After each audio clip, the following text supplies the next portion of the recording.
The multitude of benefits that can be derived from modern science are manifold and manifest. For example, here we have 2 Kias, one of which was run to maximum operating temperature, or standard operating temperature, shortly before filming, about an hour. Can you guess which one? That's just a cat.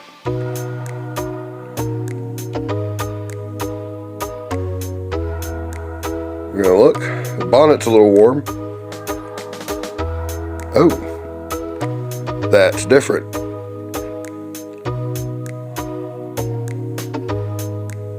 The engine block has allowed the heat to migrate to specific portions of the hood and front end,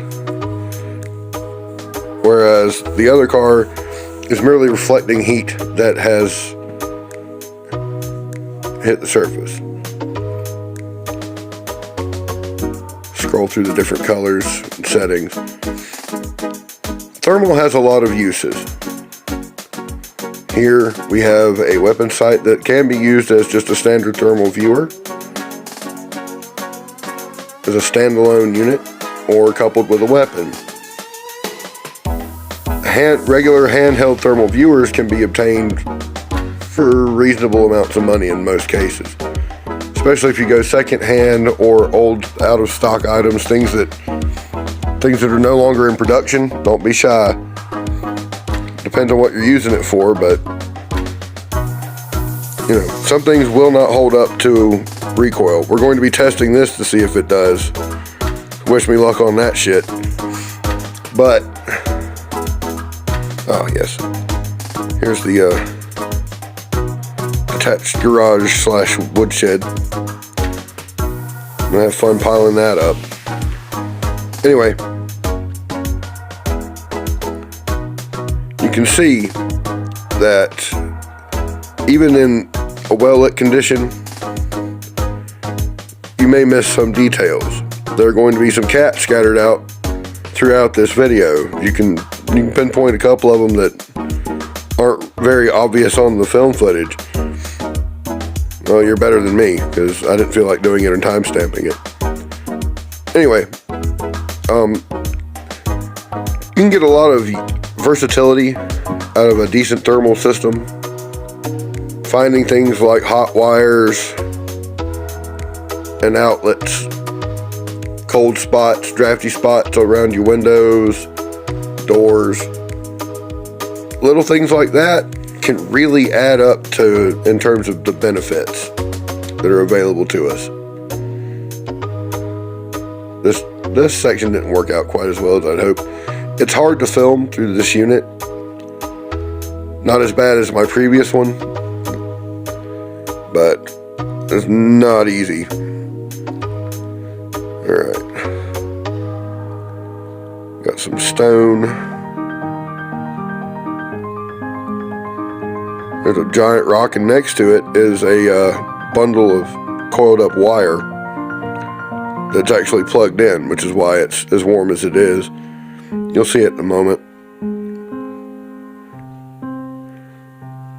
Trees tend to show hot until the ambient temperature gets to a point where their outsides are not emitting enough heat energy. They're pulling it into themselves to stay alive.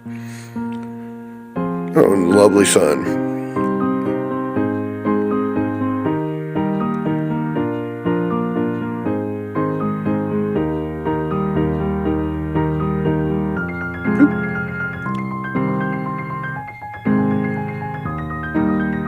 Both the sun and moon are very interesting to view through these, although where I'm at, I've got to wait until certain times of year that I have decent views of it.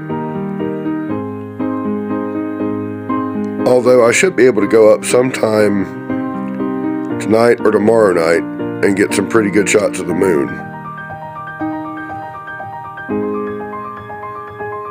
Especially now that I have this thing.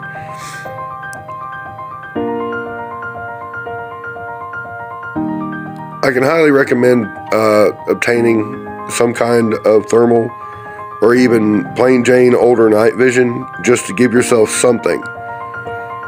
You know, what good's a blade without an edge? and being able to see in the dark something hot in bad weather, that's an edge. Now, speaking of hot things, we got a kitty cat just moseying on down through there. There's also a power box. Can you spot the power box? That junction box is rather large, and it's actually tucked back behind a large bush. They're the same color, you can't see it.